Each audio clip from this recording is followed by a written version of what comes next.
Halo semua, selamat datang kembali dan kita akan mempelajari soal array advance. Nah, hari ini kita akan mempelajari soal array tetapi yang lebih advance daripada sebelumnya. Dan kita akan mencoba membahas beberapa problem yang nanti mungkin akan lumayan sulit dibandingkan dengan sebelumnya dan juga menggunakan beberapa teknik tambahan. Lalu di akhir kita akan coba mengerjakan bersama tentang gimana sih soal-soal di array advance ini. Jadi sebenarnya bisa dibilang array itu fundamental yang paling penting ya, karena banyak tipe data yang awalnya itu adalah dari sebuah array. Dan juga kalau kalian udah bisa menggunakan array yang lebih bagus, otomatis juga ke depannya akan lebih enak gitu ya ke depannya. Banyak hal yang bisa akan kalian lakukan gitu ya. Nah, ada beberapa teknik yang kita akan coba untuk lakukan di sini. Salah satunya adalah dengan menggunakan two pointer ya. Kita akan coba bahas soal yang ada di sini dan kita bisa lihat bahwa soal two pointer itu adalah kondisi di mana kalian akan menggunakan dua buah titik ya. Nah, tapi dua buah titik tersebut itu biasanya paling sering digunakan di depan dan di akhir ataupun bisa di mana-mana sih sebenarnya. Yang penting ada dua hal tersebut gitu ya.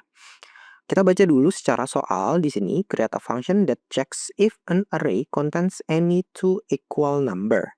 Nah, the goal is to return true if any of value in the array are the same and false if all value are unique. Nah, jadi artinya apa di sini? Kalau kita menemukan satu aja pasangan, ya, di sini pasangan yang nilainya setara gitu ya. Nah, kita bisa langsung lompat dulu nih ke contoh. Ini kita bisa lihat bahwa ada contoh 1, 4, 6, 2, 4. Oke. Jawabannya true. Kenapa? Karena di sini kita bisa mendapatkan 4 ya. 4 sama 4. Nah, ini artinya kita bisa mendapatkan nilai true gitu. Jadi harusnya sih kita bisa bilang deh ini true. Gimana kalau ternyata 1, 4, 6, 2 aja nih? Nah, anggap aja 4-nya di sini nggak ada. Nah, ini udah pasti false gitu.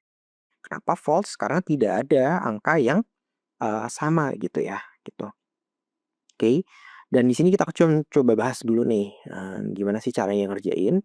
Kurang lebih agak mirip gitu ya dengan mungkin two pointer yang dijelasin sebelumnya, tetapi di sini yang jelas akan ada di awal dulu. Biasanya kalian kalau two pointer itu salah satu cirinya adalah akan punya dua variabel dulu nih. Di sini ada left, ada right. Nah, di left dan right ini itu kita bisa lihat bahwa kita akan melakukan looping.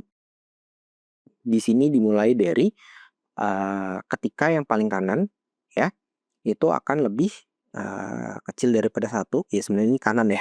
Sebenarnya kita bisa pakai yang kanan ini. Selama dia masih lebih gede, dia masih bisa jalan terus ya. Jadi ke kiri gitu. Nah, kita akan cek apakah ada nilai yang sama. Nah, kalau dia akan mendapatkan nilai yang sama di sini. Nah, yang akan dilakukan adalah if pointer are about to meet, shift left, forward, and reset right. Jadi dia akan balikin ulang ya di sini ya. Dia akan masuk lagi ke elemen yang selanjutnya, tapi akan disamain nih sama yang kanan. Jadi ini sebenarnya bisa dibilang itu are about. Jadi sebelum ketemu, nggak pas ketemunya secara langsung gitu ya. Nah, di sini bakal ditambahkan pointernya nih di sini nih, pointer yang udah kita buat gitu ya. Dia akan nambah, kalau udah nanti dia akan lanjut lagi nih, makanya dia bisa lanjut lagi ke atas gitu ya. Gitu. Kalau enggak, yang kanan akan dikurangin. Hasilnya apa sih ketika kita lakukan seperti ini? Nah, ini tuh sebenarnya cuman perulangannya aja kalau tidak ditemukan ya. Nah, tapi kalau di sini udah ditemuin dia langsung true, ini sebenarnya udah langsung keluar gitu ya. Satu aja dia temuin, dia langsung keluar. Karena mungkin ada beberapa kasus di mana kita bukan cuman mau dapetin nilai true-nya, tapi kita juga mau dapetin nilai dari totalnya yang sama ada berapa banyak, atau angka berapa sih yang sama. Nah, karena di sini approach-nya itu cuman hasilnya adalah true kalau ketemu ya, makanya di sini kalau sekali ketemu udah langsung true. Nah, jadi sebenarnya nih are about ini tuh masih random ya, karena dia nggak tahu nih setelahnya. Ini tuh adalah hal yang dilakukan biar semua looping-nya ini tuh jalan lagi. Gimana kalau ternyata semuanya sudah jalan sampai selesai, tetapi hasilnya nggak ada? Ya, ini nanti tinggal dikeluarkan false, gitu. Oke? Nah, ini titik dasar dari kita menggunakan two pointers dan paling ini aja.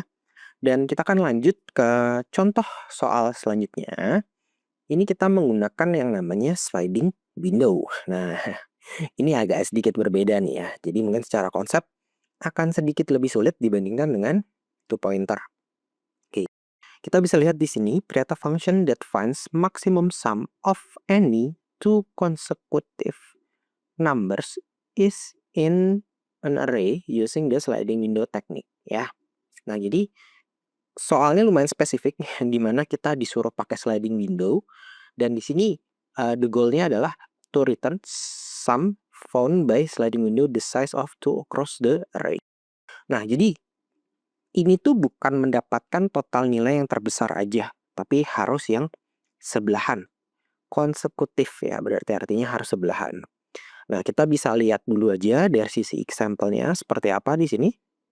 Kita bisa lihat 2 tambah 1, 3, 1 tambah 5, 6, 5 tambah 1, 6 juga, 1 tambah 3, 4, 3 tambah 2, ini adalah 5 gitu ya. Harusnya yang paling besar adalah 15 atau 51 ya, gitu. Oke, jadi secara result harusnya sebenarnya yang dibutuhkan itu di sini to return the largest sum by founding ini ya. Jadi sebenarnya sih harusnya keluarnya ini adalah 6-nya aja gitu. Karena kita bisa lihat yang di return di sini adalah maksumnya aja gitu ya. Jadi ini jangan salah fokus bukan dikeluarinnya 5,1 atau 1,5. Jadi sebenarnya ini jawabannya 1 sama 5 atau 5 sama 1 itu sama aja gitu ya. Karena totalnya adalah sama-sama 6. Nah, kita cek dulu. Nah, gimana sih cara buatnya? Yang pertama, jadi kalau kalian lihat itu sebenarnya ada max sum of two consecutive, itu artinya dia tidak boleh minimum 2 karakter. 0 karakter nggak boleh, 1 karakter nggak boleh, ya. 2 pun nggak bisa gitu ya. Jadi kalau dia kurang dari 2, kita langsung exit-in dulu, 0, selesai gitu ya. Atau ini 0 atau error, sesuai sama kebutuhan aja gitu. Nah, kalau udah kita buatin dulu variabel yang isinya adalah max sum, ya. Maksimum sum-nya gitu. Nah, ini yang disebut dengan sliding window. Jadi, kalau kalian lihat sebenarnya sliding window itu biasanya sifatnya 2 sama 1 ini kan adalah sebuah kontainer atau kotak ya. Nah, ini ketika digeser maka ini dibilang sliding window ya. Jadi, dia tuh memang mungkin sliding window-nya itu window-nya bisa 2 bisa 3 array ya. Tapi itu digeser gitu ya, digeser gitu ya. Makanya dibilang sliding window. Nah, kita bisa cek di sini. Ini sebenarnya isinya adalah sebuah looping biasa aja gitu ya. Nah, di sini kalau ini looping biasa sampai total length array-nya gitu ya. Nah, cuman bedanya dia akan disimpan ke dalam current sum ya. Dan setiap current sum ini ya dikasih nilainya plus 1 tujuannya untuk nanti selalu pindah-pindah gitu ya. Nanti dari 21, 15, 51 gitu ya. Dia akan pindah. Kalau ya ini yang menarik ya.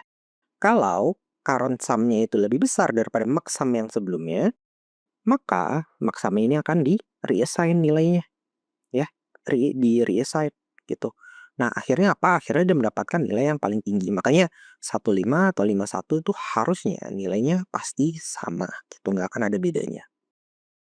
Oke, yes. Dan kalau nanti dicoba, kurang lebih nanti hasilnya juga akan mendapatkan nilai 6. Nah, oke, itu aja. Mungkin untuk part satunya kita sudah bahas 2 teknik. Tadi ada two pointer sama juga dengan sliding window. Setelah ini kita akan coba untuk solve ada 2 problem yang ada dan kita akan lanjut di video selanjutnya. Dadah.